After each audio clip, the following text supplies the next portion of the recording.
alternatives I would like to add is bus stops and bus shelters. For example, there is a bus stop at roughly 9th Street on E Street that is on the south side of the street that is at least knee-high in weeds. There is no sidewalk, there's no pavement, all there is a sign.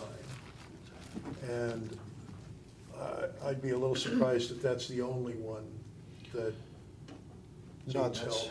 one of the things that we've talked to Trevor early on in that process is making sure in there, as we even, depending on where bids come in, there's not even sidewalk necessarily being placed in there. So we've talked about making sure that all that is connected and all those are put together. And I don't have a problem going back to C-Tran as well, and in some of those places where we all drive the roads. We know, where you see people hanging out more often than not and how few shelters there are, and see if they don't have a way to be able to put something out there if we've got some dollars to throw towards it as well. Molly probably remembers better than I, but off the top of my head, it seems to me that we got a grant for a bench out here and a shelter someplace from C-Tran. I think it was the shelter, they replaced the old shelter with this one. We chose the design for it, but. The previous one was vandalized so often that they were going to take it out completely. I know at one point years ago they were getting to stupid numbers of like $1,600 a shelter to drop them on the ground, and they were prefabbed. So they weren't offering them up too often, but yeah, there's some things we need to do in some of those spots. Just the Comcast and Verizon, I know way too many times that within somewhere between the city and the bureaucracy at Comcast and Verizon, that never got to the people that needed to know. So it'll take some extra effort on our part. If we give them early enough notification, they get signs on their pickups too, can't they? Yeah, they can. Hey! Jennifer, any questions? Well, we don't have to worry about Verizon much longer. John? Molly, Dave, any last questions? Nope. Brady, thank you very much. As this thing gets going, obviously, if we can do as much information going into the papers and stuff, and information on schedules and good parts of the project, everything else would be Take that back, helpful. Sean. One thing. Do we need to wait for construction bids to put in the light at the halfway crossing? Do we need to wait for construction bids to come in before we do those improvements? Right at the, Yeah. 24, okay. Yeah, it's all rolled in there. It's part of the. So we've got the pre-warning that were installed close to 5 to 6 weeks ago that we'll be able to reuse in the gauze area, 34 JKL. Sounds like in speaking with Teresa, those have worked pretty well, and obviously enforcement's helped out as well. But yeah, one more extension for the Safe Routes to School dollars, to be able to do that as part of this project, so to make it turnkey. So, and part of that starting on the west side is less impact to Hathaway as well. Yeah, and our intent when we get to the east stretch, since sidewalk exists on the whole north side, our intent is to do the south side improvements first. So they'll do all the utilities, do the south side, that way we can keep the sidewalk going, we'll switch and do the north. Very cool. So that's the plan. Do you know who your construction engineer that's going to be, or superintendent that's going to be assigned to it yet?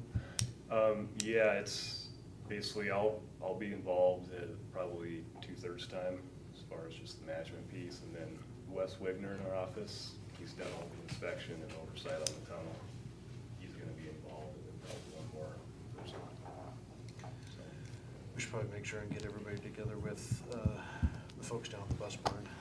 I know Teresa had some questions, and when we went to their board meeting, they had some questions as school gets started, and if we're going to be in there right about that same time, and just the flow and the access back and forth, because they were already thinking about how they would be putting their drivers through there and which ways they were coming in from. So anything there would help. Dave? Just a thought. When we look at adding things onto the project, if it comes in under budget, one of the things I'd like to look at is doing nothing. And I'd like to look at the criticality of the add-ons and see whether it's better to do nothing and give that money back to the taxpayers. Yeah, and not add on to the city's debt. Yeah, they would come back to you individually, so you would have the opportunity to comment on them.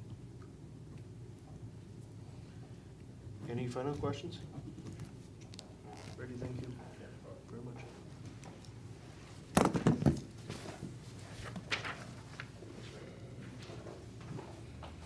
Okay, council discussion, immigration laws. We put this one on just as an open discussion item, so I think we had some information from the last council meeting in regards to discussing whether we wanted to do anything or have any hand in immigration laws as they pertain to Washougal or the state of Washington, so. It's all the rage, all the cities across the country, both sides. I don't know about all the cities, but. With the emphasis on rage. But I have taken it upon myself to grab wording from resolutions that were passed by the city of Long Beach, Costa Mesa, a few others, in support of Arizona's immigration law. The different tact that I took on this resolution, I'll pass it around here, is that we're just asking our state delegation to sponsor a bill in the legislature addressing the issue. And that's all we're asking. Sure. Yes, Steve? I looked at some wording here this weekend, and one of the things that I looked at was the Declaration of Independence. And it occurred to me as I was doing that, when in the course of human events the federal government doesn't do the job it's supposed to be doing, it's entirely appropriate for us at the local level to ask the state to take issue with the federal government so that we don't have to do the job. And that's what Arizona's done. And I don't see any rage in this. I do see some upset with the federal government for not doing its job. And I think that what we're essentially doing here is saying to our state, get on these guys. And we're not immune to the issue. I mean, I know a lot of people think we're not because we're not a southern border state. We are a border state, and it's not just Mexico that's an issue. It's also Canada, it's also Ukrainians, it's people who come here without going through the proper channels. And one of the things that I will be bringing at the meeting when I bring this resolution up will be a statistics here for Clark County on illegal immigration and the impact that it has on our courts, the impact that it has on our police departments, the cost that is associated with that. So it's not an issue that's really removed from us. It's something that we deal with here in Clark County. They deal with it a lot in Yakima County. But in particular, Clark County, we also have had to deal with this issue as well.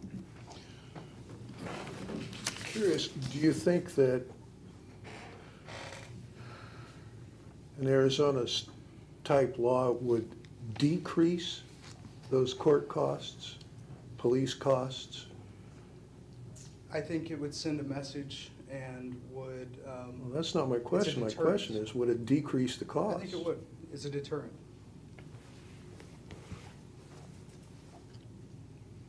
It's not always about costs. And the cost of having illegal immigrants in this state is about $24,000 a year for each illegal family of 4.